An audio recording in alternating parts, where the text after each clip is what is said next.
What's up guys, today we'll be talking about some of the power mechanics of the OnePunchMan verse. The world of OnePunchMan is full of extremely powerful beings, be they superheroes, monsters or other supernatural beings. For the longest time we as fans were kept in the dark about how the power system exactly works until Dr. Genus straight up explains everything in one go to Zombie Man in chapter 89 titled Limiter. Basically works as follows. All existing organisms have an inherent individual limiter, an absolute barrier to their growth. No matter how much work is put into it, no organism is able to go beyond that point. According to Dr. Genus, overwhelming power will eventually become intolerable for the host, so it's a protective mechanism. God, so Dr. Genus says, has put limitations on the growth of every being in order to prevent them from descending into a state in which they lose all sense of purpose and reason. To be very clear, I do not think that Dr. Genus is referring to the same god we saw during the Monster Association arc, the one that turns people into monsters. I think he means the general god that created everything in existence, which is probably not the same one we already saw. It's also very interesting to see that the most intelligent individual we saw until now in the series, next to Dr. Buffoy probably, talks about God as if he was certain about God's existence. Monsterification or scientific modifications can elevate living beings beyond their previous limiter, which is not the same as breaking one's limiter. The individual is merely reborn as a new being with a new limiter that will reach its peak too at some point unless it keeps mutating further again and again, for example Orochi and Garou. The S-class heroes are as powerful as they are because their potential as individuals has simply been high since birth. They have simply trained hard to fully, or as much as possible, realize said potential. Saitama, unlike all these other examples, has destroyed his limiter and thus has no limit to begin with on his potential. You can see that very well during his fight against Garou. For the first time since he reached the current power he held until that point, he goes all out right off the bat because he was infuriated about Genos' death. Garou keeps copying his strength while trying to surpass Saitama from there, but Saitama's strength immediately kept increasing exponentially, second by second, so that Garou simply couldn't keep up with his pace and lost. Now that we know how the limiter works, let's go on to talk about the price that individuals that have too much power have to pay. Let's get the most obvious point out of the way. People who ordinarily turn into monsters because of intense negative emotions lose a lot, if not all, of their remaining humanity and their human body. When I say that it takes away their humanity, I am of course referring to qualities such as morality, most people have decent morals, though not all, empathy, kindness and other emotions that would be considered typically human. The same happens if God turns individuals into monsters. It can even undermine the morals of otherwise virtuous beings as demonstrated by Garou. But this is not the main point I wanted to make in this video. Right from the beginning of the story, we as viewers realize that Saitama, as strong as he is, doesn't seem to be very happy about this strength. On the contrary, he seems to suffer a lot from it. Speaking to Zombie Man, Dr. Genus says that Saitama paid dearly for breaking his limiter. He suffers from crushing isolation and much worse, he's also gone bald. But jokes aside, a good observation from Dr. Genus as Saitama himself states unequivocally in the anime that his emotions are slipping away from him more and more with each passing day. He almost doesn't feel anything anymore, negative or positive. This is also where his feeling of isolation comes from. He can't empathize with others because to his knowledge no one else on the planet is in a predicament similar to his, considering the fact that he has the ability to wipe out the earth along with humanity with a single punch. That's why he's always so depressed and disappointed when his opponents fall with one punch, because he hopes for an actual thrilling fight that can awaken his excitement once again. But not until Genos' death do we see him show some real emotions, except for moments related to money and discounts that are used for comedic relief. Unfortunately for Saitama, it's sadness and anger that he's feeling. Saitama says he can't even be excited now that he has received his wish for an equal opponent. His joy is obviously overwritten by the grief for Genos and the anger towards Garou that comes with it. I find this sentence very interesting. It makes it very clear that Saitama was able to feel emotions after all, because the loss of a friend, not a contest of strength between him and his opponent, has restored some of his human emotions during the fight.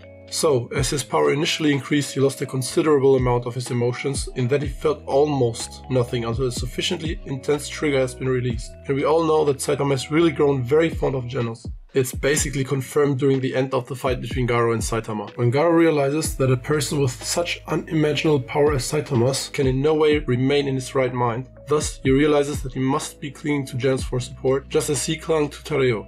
It's true, Genos is clearly an emotional anchor that's helping Saitama to keep sane. Garou too, for the first time, breaks even down in tears seeing that he is the cause of Tadeo's death. So both fighters are seemingly still capable of some human feelings despite their strength or the fact that Garou was influenced by God. which means two things are factual to note. First, with increased power, one does not arrive at an absolute point where the entirety of the human psyche is instantly erased. It's a gradual transition. Second, given certain conditions, losing one's sense of self clearly has a negative correlation with the gain of extraordinary power. One of those conditions is unquestionably given after breaking one's limiter, but other factors also clearly apply. More on that in a moment. Let me provide some more indications that support these claims. I think many overlooked a small detail in the fight between Saitama and Cosmic Garou, which again subtly emphasizes this fact. During the first phase of the fight, Saitama is obviously enraged and very serious about the situation. You can see it in all the panels that show his face. But then his growth in power just ridiculously explodes due to his broken limiter and the actual challenge that Garou poses for his maximum strength. And as soon as we see Saitama reach a power indeterminably higher than his former self, we see him return to his usual expressionless face, as if he had completely forgotten the anger he felt just a few seconds ago. It's like the new godly heights he reached further suffocated the remaining emotions that he was feeling just moments before. This tells us that even with the initial power level of Saitama, it still can get gradually worse if the power further increases. Regarding the other conditions that I mentioned, what exactly might they be? None of the S-Class heroes have been seen struggling with something similar to this, and these are the strongest of all heroes. Tatsumaki can probably be categorized in the lowest ranks of god level threats, while Blast can be comfortably placed at that level. However, they haven't yet been seen battling the issue, so we will assume that they don't have it.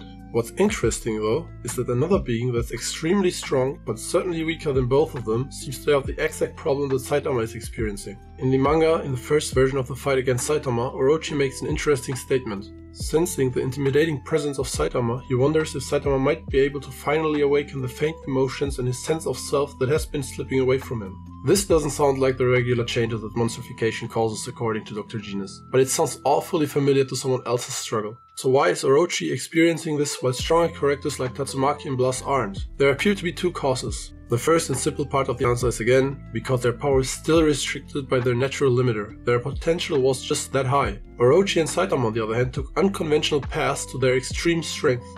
As already mentioned, Saitama absolutely unnaturally broke his limiter, so that's a clear case. But Orochi did something else. He mutated again and again through a variety of grotesque methods imposed on him by Psychos.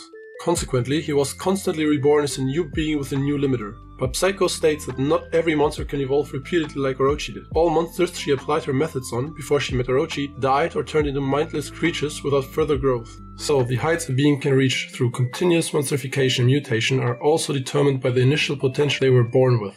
Thus, we can assume that Orochi was also born with extraordinary potential, but he too will at some point reach his maximum and die or turn into a mindless monster without further growth if pushed too far. It would be reasonable to assume that Orochi approached his maximum power and as a result began to slowly lose his sense of self, just like the weaker monsters Psychos had described. However, while this may have contributed to the issue, I don't believe it was the only cause. Orochi also mentions that he hasn't been excited about a fight for a long time. Similar to Boros, he presumably spent a long time looking for a challenge before meeting Saitama. He had no real peers in the Monster Association either, or at least he thought he hadn't. There was no one who could provide the slightest entertainment for him. And as the Monster King, positive human feelings like affection for others are also absent, so he had little to fall back on to maintain his sanity. It's the isolation Dr. Genus mentioned, outside of the OnePunchMan mechanics that play a fundamental role, like breaking limiters, thus directly impacting your psyche and so on. It's basic human psychology that's in play here as well. Blast has peers by his side and a profound purpose in life trying to stop the monster god that's a threat to all life forms. Tatsumaki met Blast and knows that there are individuals above her. Additionally, Blast's prolonged absence made her the strongest member of the S-Class heroes and the primary defender of humanity, giving her a purpose. She also has a sister whom she obviously adores and does everything in her power to keep safe. No family members or long-term friends of any kind were ever mentioned in relation to Saitama. While the hero thing initially stirred passion in him, it became a half-hearted hobby after he broke his limiter, and that's the only thing he had going for him. Moreover, he has not had any physical challenge for a long time. He wasn't even able to test the limits of his own strength as he proved in the fight against Garou. If he had, the Earth, nearby celestial bodies, or even the solar system could all have been destroyed. To summarize his situation, Saitama has no profound purpose in life. The friendship with Genos gave him something to emotionally hold on to for the first time in years. It's shown crystal clear because he was so shaken by his death that if Blast hadn't deflected the impact, he would have indiscriminately annihilated the Earth and humanity. At that point, he absolutely didn't care at all about what happens. The conclusion of the battle between Garou and Saitama thus appears to be all the more philosophical. After realizing that they have both lost their emotional anchors and with them one of the last connections to their lasting humanity, both are finally able to empathize with one another and ultimately decide in favor of their remaining humanity. Saitama by deciding to keep the promise he made to Tadao and refrain from killing Garou, and Garou by deciding to sacrifice his life to undo his atrocities. To sum up, the erosion of their psyche, the isolation it brings with it, and the loss of purpose it produces are probable costs the higher beings of the OnePunchMan verse will suffer for increasing their strength to a rather unnatural degree. And that's it guys. If you want to watch more OnePunchMan content, check my channel and also subscribe for more content in the future. Until next time, peace out.